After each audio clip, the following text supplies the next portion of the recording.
Quiero que de inmediato, por favor, abran sus Biblias en la carta de Pablo a los Filipenses.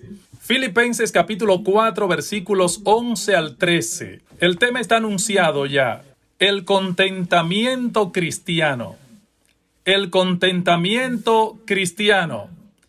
Vamos a leer este texto, un pasaje interesante, Filipenses capítulo 4, los versículos 11 al 13 específicamente. Dice así la palabra del Señor: no lo digo porque tenga escasez, pues he aprendido a contentarme cualquiera que sea mi situación. Sé vivir humildemente y sé tener abundancia. En todo y por todo estoy enseñado, así para estar saciado como para tener hambre, dice Pablo, así para tener abundancia como para padecer necesidad. Todo lo puedo en Cristo que me fortalece. Fíjense, hoy quiero introducir mi tema haciendo un par de preguntas. Si pudieras nacer otra vez y venir al mundo con los ojos azules, quizás con el pelo rubio, ¿te haría eso más feliz de lo que eres ahora? Si pudieras cambiar tu estatura y tener más de 6 pies de altura y una constitución más robusta, ¿te haría vivir esto más contento de lo que tú eres? Si tuvieras la oportunidad de volver a nacer con un apellido de renombre y con un futuro garantizado, ¿te haría eso más feliz de lo que eres ahora? Si tu salud fuera otra y no tuvieras que tratar con tantas medicinas y con tantos médicos, ¿piensas tú que eso garantizaría tu contentamiento? Bueno, si tu respuesta es afirmativa a cualquiera de estas preguntas, eso quiere decir entonces que tú no has abrazado el concepto bíblico del contentamiento. Porque resulta que el pasaje de hoy nos habla del contentamiento como algo que es independiente de las circunstancias. Y el ejemplo que tenemos en el texto de Filipenses capítulo 4 es el del apóstol Pablo, preso en Roma, mal preso, alejado de los hermanos y alejado de las iglesias que él tanto amaba. Sin embargo, vemos que aún en medio de sus circunstancias, Pablo practicaba la rara joya del contentamiento cristiano. La enseñanza bíblica nos muestra, mis hermanos, que nuestro lenguaje no debe ser yo voy a estar contento si tal y tal cosa. No, hermanos. En lugar de eso, nosotros debemos decir yo estoy contento en el Señor cualquiera que sea mi situación. Ahora, para llegar ahí, mis amados hermanos, tenemos que matricularnos en una escuela. La misma escuela a la que asistió el apóstol Pablo, la escuela del contentamiento. Y yo quisiera llevarte allí esta noche en mi exposición. Y así como los padres envían a sus hijos con la esperanza de que en el colegio ellos reciban instrucción, ¿no es cierto? Bueno, así también nuestro Padre Celestial nos ha inscrito en la escuela del contentamiento. Claro, algunos están más avanzados en esa escuela, pero otros tienen que repetir el curso una y otra vez. Y no podemos salirnos de ella, mis hermanos, porque el Señor no nos sacará hasta que entremos en la gloria. En aquel día todo será distinto, no ahora.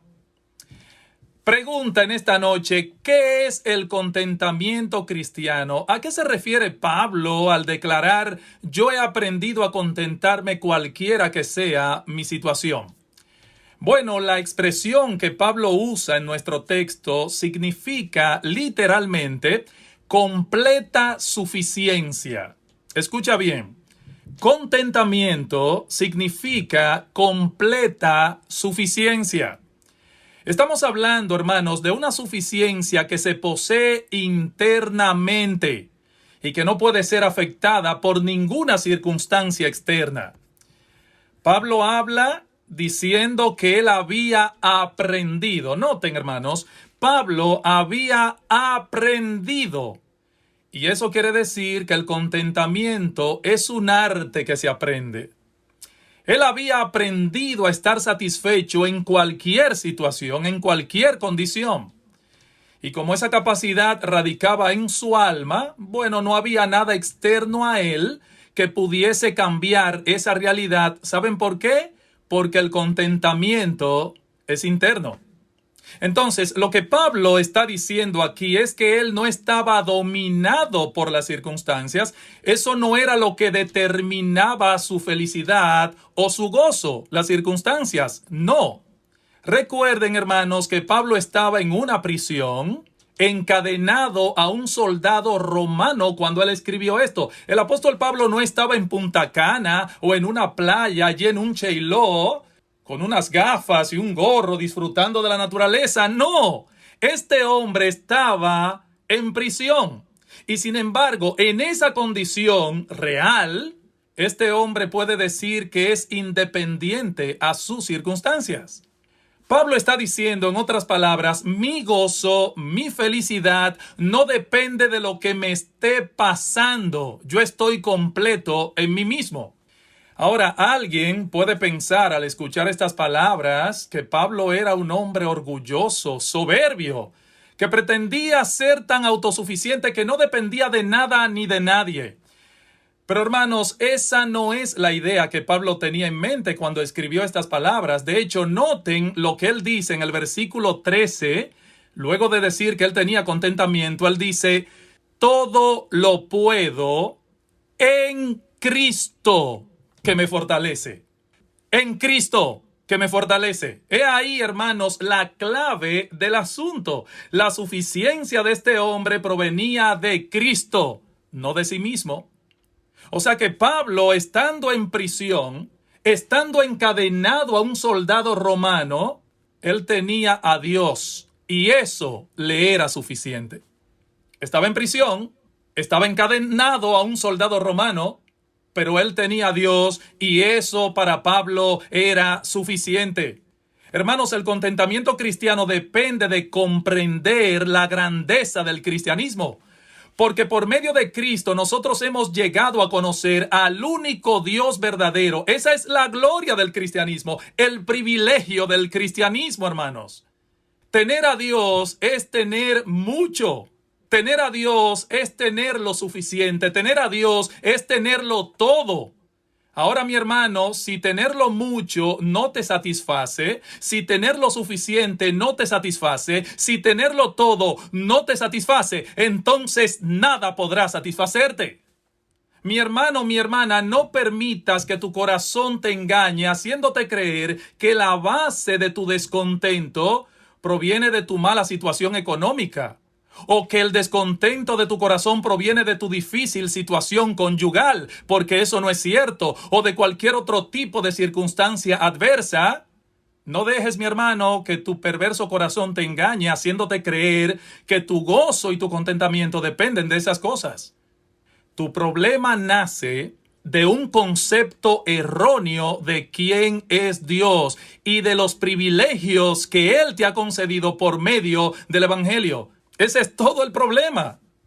Así que, si teniéndole a Él aún no te sientes satisfecho o satisfecha, entonces tu situación es triste, mi hermano, mi hermana. ¿Sabes por qué? Porque no existe nada más grande y más extraordinario que tenerle a Él. Dios el Padre dijo acerca de Cristo, este es mi Hijo amado en quien tengo toda mi complacencia. Cristo era suficiente para contentar el corazón de Dios. Y recuerden que el corazón de Dios es infinitamente más grande que el nuestro. Y Cristo suplía todo para el Padre. Todo para Él. Este es mi Hijo amado. O sea, el Padre tenía en Él todo su contentamiento, toda su complacencia. Tenerle a Él es mucho. Tenerle a Él es suficiente, es todo. Y si lo mucho, lo suficiente y lo todo, el todo no te satisface, estás condenado a vivir insatisfecho y descontento el resto de tu vida. Si tú has conocido a Cristo, y al único Dios verdadero, y eso no te satisface, hermano, hermana, estás condenado a vivir insatisfecho el resto de tu existencia, porque ya no hay nada más que buscar fuera de ahí, ya no hay nada más.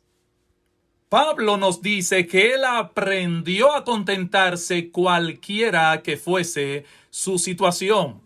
Es decir, que su contentamiento no dependía de eso. Su pobreza no le causaba ansiedad, ni amargura, ni temor. Pero tampoco la riqueza o la abundancia lo llevaba a la soberbia y a creerse que él no necesitaba a Dios. La felicidad del apóstol Pablo no dependía de ser rico o de ser pobre. Él estaba diciendo, en otras palabras, es que ese asunto no tiene importancia para mí. Yo he aprendido a contentarme cualquiera que sea mi situación. Miren, Pablo sabía que hay un Dios amante y poderoso en los cielos que dispone todas las cosas en su vida de la mejor manera posible, y eso era suficiente para este hombre. Los filipenses le habían enviado una ofrenda, un donativo al apóstol Pablo, y Pablo de hecho no recibía ofrenda de nadie excepto de los macedonios, de los filipenses, porque la daban de corazón. Sin embargo, la ofrenda de los filipenses, claro que seguramente cambió en algo su condición física, pero ¿saben qué, hermanos? ¿Saben una cosa? Eso no cambió en nada el estado de su alma. Porque antes de que esa ofrenda llegara, ya Pablo estaba contento. Hermanos, yo quiero que ustedes traten de visualizar y de ponerse, de colocarse en la situación de este hombre. Porque Pablo no solamente estaba padeciendo, carencias físicas, sino también emocionales. Él estaba padeciendo muchas carencias. Si nuestra visión del temperamento de Pablo es correcta, parece que este hombre no era un solitario. Parece que Pablo me da la impresión de que era un individuo gregario que le gustaba estar con la gente. Era un hombre cálido que le gustaba mezclarse con los demás, hablar con la gente, ayudarlas en sus problemas. Claro que sí. Es más, Pablo tenía una vocación, un llamamiento. Él sabía los dones que Dios le había conferido y cómo él podía ayudar en diversas necesidades de las iglesias que él había fundado. Pero hermanos, su felicidad ni siquiera dependía de esas cosas. Pablo no necesitaba un púlpito para ser feliz. La felicidad de Pablo no radicaba en su ministerio tampoco. Pablo no necesitaba de nada ni de nadie para estar contento. Le agradaba estar con la gente, por supuesto que sí. Le gustaba predicar la palabra, claro que sí. Le gustaba ayudar a los demás, pero su contentamiento no dependía de su ministerio. Allí, en aquella cárcel, Pablo tuvo la oportunidad de desarrollar una profunda comunión con Dios, y eso era suficiente para él. Alguien dijo muy atinadamente, y yo estoy de acuerdo, que religión es lo que un hombre hace con su soledad. Claro, en el sentido práctico. Religión es lo que un hombre hace con su soledad. ¿Sabes algo, hermano? Tú y yo somos, al final de cuentas, lo que somos cuando estamos solos. ¿Sabes por qué? Porque cuando estamos solos, nosotros somos lo que realmente somos. Mi hermano, ¿en qué tú usas tu soledad? Mi hermana, ¿en qué tú usas tu soledad? ¿Qué tanto disfrutas la soledad? Precisamente porque es el momento en que más cerca puedes estar de Dios. Muchas veces nuestro gozo depende de adorar a Dios en compañía, es verdad. Pero ¿cómo es tu adoración a Dios en soledad? Cuando nadie te está escuchando. Porque en ese momento es que se prueba realmente cómo es tu relación con Dios. Tu relación con Dios es nada más y nada menos lo que tú eres en cuanto a tu relación con Dios en soledad. Cuando nadie te está escuchando, cuando puedes levantar tu corazón delante del trono de Dios y solamente Él te está escuchando. Cuando puedes cantarle un himno donde nadie te va a escuchar excepto el oído amoroso de Dios como tu Padre. Hermano, ¿cómo es tu religión en la soledad? Porque es verdad que a este hombre, cuando estaba preso allí en Roma, le permitían visitas, pero yo estoy seguro que por la distancia y lo difícil que era el viaje, Pablo no tenía gente cada 2 minutos en su cárcel, no. Sin embargo, él dice, yo he aprendido el arte del contentamiento cristiano y eso es algo que todo creyente debe aprender. Voy a terminar aquí, pero en mi próxima participación, yo voy a concluir con este tema enfocando otros aspectos relacionados al contentamiento. Permítanme solamente decir esta palabra. Si vamos a resumir en una sola frase todo lo que hemos dicho hasta aquí, podemos decir que el contentamiento cristiano consiste en estar satisfechos con los privilegios que Dios nos ha concedido en el Evangelio, sobre todo tomando en cuenta que lo que merecíamos era el infierno, mi hermano. ¿De dónde entonces nace el descontento? ¿De dónde? Hermanos, del orgullo. El problema nuestro radica en que creemos merecer una situación distinta a la que ya tenemos. Es de nuestro orgullo que nace el descontento. No es de tu marido, no. No es de tu situación económica tampoco, ni de tu adversidad. Las circunstancias no tienen nada que ver con eso. El contentamiento cristiano es una disposición del alma que se deleita y se goza en la disposición de Dios como Padre tierno y amoroso y que ha diseñado mi vida, tu vida, con todos los límites de mi habitación. Y el creyente cuando se levanta por la mañana y abre sus ojos dice, wow, qué bueno que puedo ver la luz de otro día porque lo que merecía era que la tierra se abriera debajo de mi cama y yo cayera directamente en el infierno. Mira, cuando un creyente entiende eso, está preparado para disciplinarse, para ser disciplinado en el arte del contentamiento cristiano. Hermanos, que Dios nos ayude a alcanzar una plena comprensión de estas verdades y meditar en ellas hasta que podamos aplicarlas en situaciones difíciles, adversas, aplicarlas en situaciones adversas, hermanos. Cuando eso suceda, entonces podremos decir como Pablo, he aprendido a contentarme cualquiera que sea mi situación. Que el Señor nos ayude.